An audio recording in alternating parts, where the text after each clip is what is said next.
The confession at table 12. Daniel's fingers trembled as he gripped the leather menu, not seeing the words. Across the candle-lit table, his son Marcus shifted in his seat with the same nervous energy he'd had at age 7 before confessing he'd broken a window. But Marcus was 32 now, and whatever he was about to say was going to shatter something far more expensive than glass. The waiter appeared with practiced timing, filling their water glasses with a flourish that seemed almost mocking in its cheerfulness. Daniel ordered the ribeye without thinking. It's what he always got at Giuseppe's, their Father's Day tradition for the past 15 years. Marcus mumbled something about the salmon, his eyes never quite meeting his father's. "You seem distracted," Daniel said, attempting lightness he didn't feel. He'd been a trial attorney for 37 years. He knew when someone was carrying a secret. Marcus set down his menu with hands that weren't quite steady. "Dad, I need to tell you something, before dinner comes, before we get too comfortable." The restaurant buzzed around them. Laughter from the bar, the clink of silverware on china, a child's delighted shriek from somewhere near the windows. Normal sounds from a normal Sunday evening. Daniel would remember later how normal everything felt in those last few seconds before his world tilted. "What is it, son?"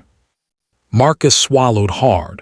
"The money you gave me to invest, the $180,000 for the business expansion you were planning, his voice cracked. "I lost it, all of it." The words hung in the air between them like smoke. Daniel heard them, understood each individual syllable, but couldn't quite assemble them into meaning.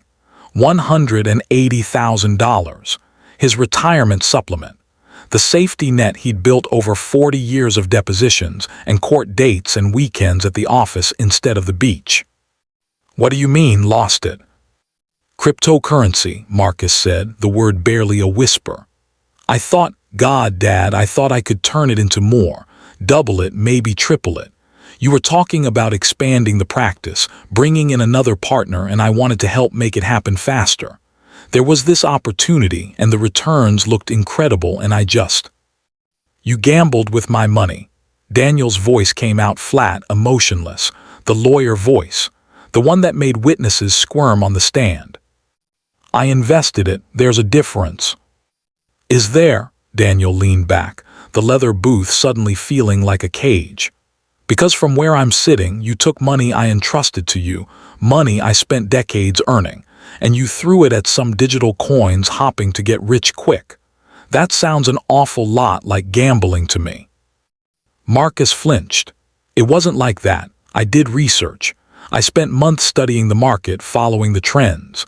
Bitcoin was climbing, Ethereum looked solid, and there were these altcoins that analysts were saying could. Could what? Make you a fortune overnight?" Daniel felt heat rising in his chest, the kind that used to precede his most devastating cross-examinations. "Let me guess.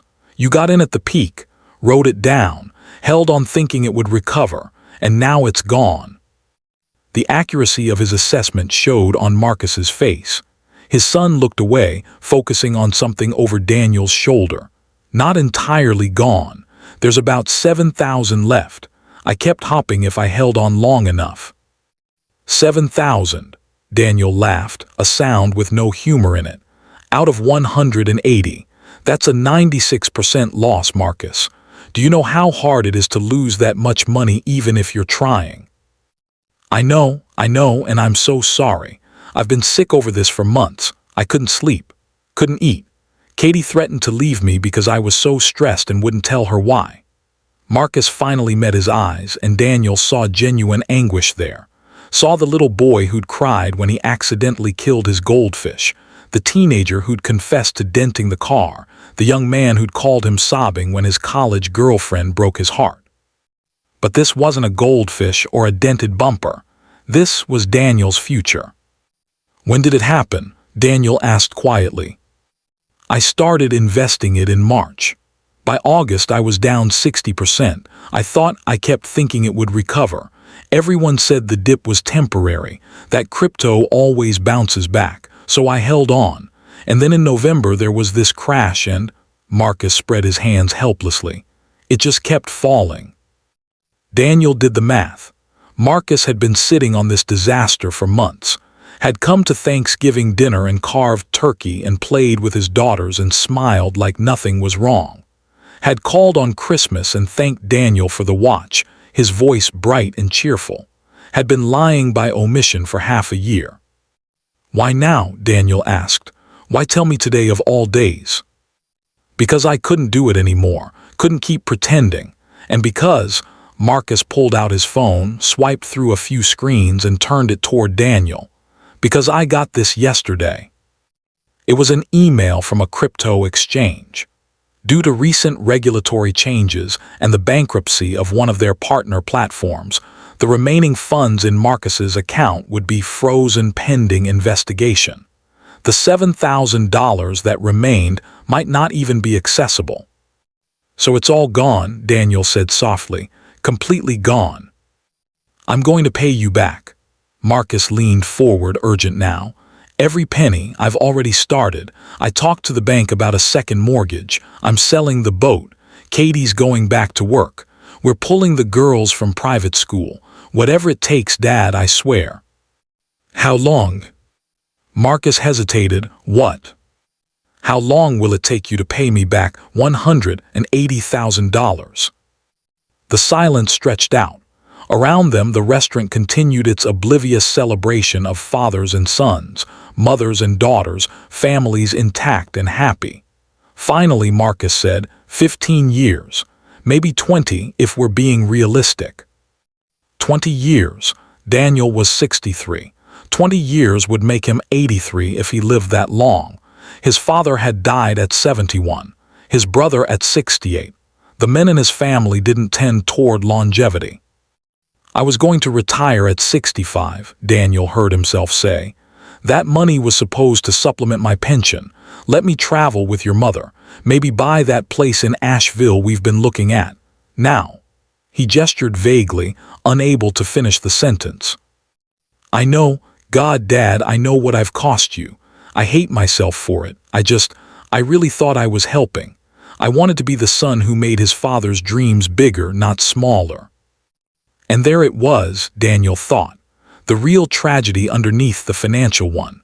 Marcus had always tried so hard to impress him, had gone to law school because Daniel was a lawyer, even though his heart wasn't in it. Had joined a firm because it seemed like what he should do. Had taken on the investment because he wanted to be the successful, savvy son who could multiply money, not just earn it the slow way. "Did you learn anything?" Daniel asked finally. Marcus looked startled by the question. "What?" "From this disaster, did you learn anything?"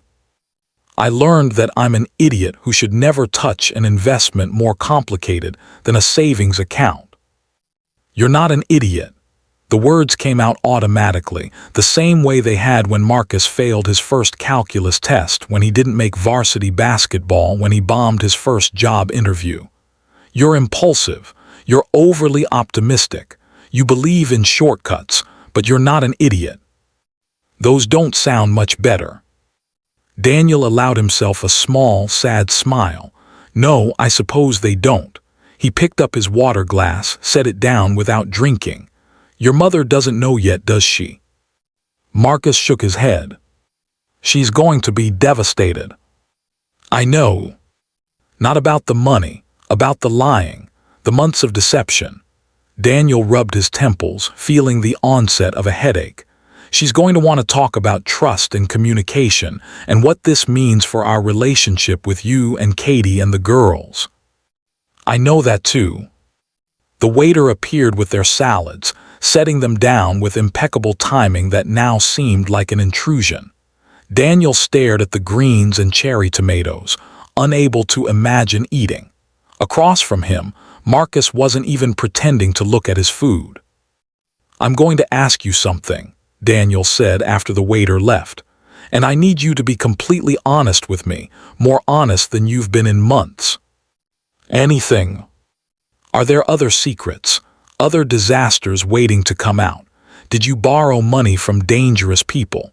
Are you in debt to anyone who might hurt you or your family?" Marcus's eyes widened. No, God, no, it was just the crypto, just your money that I lost. Nothing illegal, nothing dangerous. Because if you're in trouble, real trouble, I need to know now. Not in 6 months, not when men show up at your door. Now. It's just this, Dad, I swear. It's awful enough, but it's just this. Daniel studied his son's face with the same intensity he'd used on thousands of witnesses. Looked for the tells, the eye movement, the muscle tension, the micro-expressions that revealed lies. He saw only exhausted honesty and crushing guilt. All right, he said finally, I believe you. Marcus sagged with relief, then seemed to catch himself. What happens now? What happened now? That was the question, wasn't it? Daniel could rage. He could walk out of the restaurant, cut his son off, spend the rest of his life bitter about what he'd lost. He'd certainly earned the right to that particular response. Or he could do what he'd always done when a case fell apart, or a witness crumbled, or a verdict went the wrong way. Assess the damage, adjust the plan, and move forward. Now we figure out how I can keep working longer than I planned, Daniel said slowly. Your mother and I revisit our retirement timeline. Maybe I take on a few more high-paying cases. Maybe we sell the lake house instead of keeping it for the grandkids. Dad, no. And you, Daniel continued, his voice harder now, you stop playing investor. You focus on being a good lawyer, a good husband, and a good father. You take the money from selling the boat and you put it in a 529 plan for your daughter's education, because that's going to be on you now, not me. And every month you put whatever you can afford into an account in my name. Not to pay me back, that's not the point anymore, but to remind yourself what impulsive decisions cost. Marcus nodded, tears tracking down his face now. Okay, yes, whatever you want. And one more thing. Anything. You tell your mother, tonight when we get home, not me. You face what you did and you accept whatever reaction she has. You don't minimize it, you don't make excuses, you don't try to manage her emotions. You just tell her the truth and let her feel what she feels. That's going to be brutal. Yes, Daniel agreed. It is, but that's what happens when you betray trust. It's brutal and it should be. They sat in silence for a long moment. Around them, the restaurant continued its cheerful noise. At the next table, a father was opening a gift from his young daughter, a drawing, from the looks of it. The man's face lit up with exaggerated delight, and the little girl giggled with pride. It had been so simple when Marcus was that age. A drawing was treasure. A hug was currency. Love was uncomplicated by money and mistakes and the weight of adult consequences. I really am sorry, Dad, Marcus said quietly. I know that doesn't fix anything. I know sorry is just a word. But I need you to know that I would do anything to undo this. Daniel looked at his son, his only child, the boy he'd coached in Little League, taught to drive, walked down the aisle at his wedding. The man who'd just admitted to destroying years of his father's careful planning with a combination of arrogance and magical thinking. I know you are, Daniel said, and I know you would, but we don't get to undo our mistakes, Marcus. We only get to live with them and try to do better. Their entrees arrived.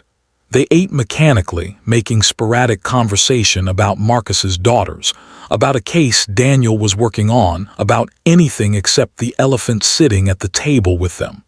The ribeye tasted like cardboard. Daniel ate it anyway. When the check came, Marcus reached for it. Daniel let him take it.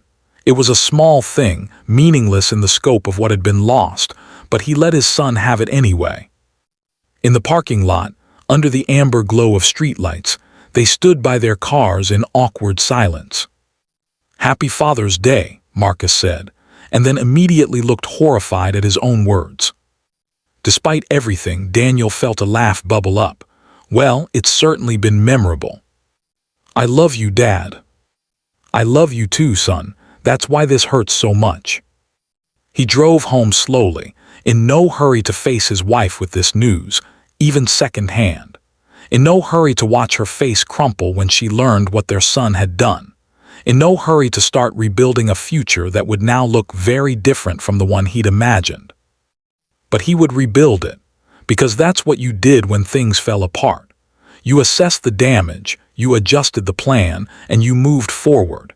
It's what he'd taught Marcus in 1,000 small moments throughout his life, even if the lesson hadn't quite stuck in the ways that mattered most. Tomorrow, he would call his financial advisor. He would revise his retirement projections. He would start the slow, practical work of salvaging what could be salvaged. Tonight, he would hold his wife while she cried. He would let her rage and grieve and question how they'd raised a son who could be so reckless. And then, together, they would figure out how to keep loving that son while also holding him accountable for the consequences of his choices. Because that's what parents did, even on Father's Day, even when it cost them everything they'd saved.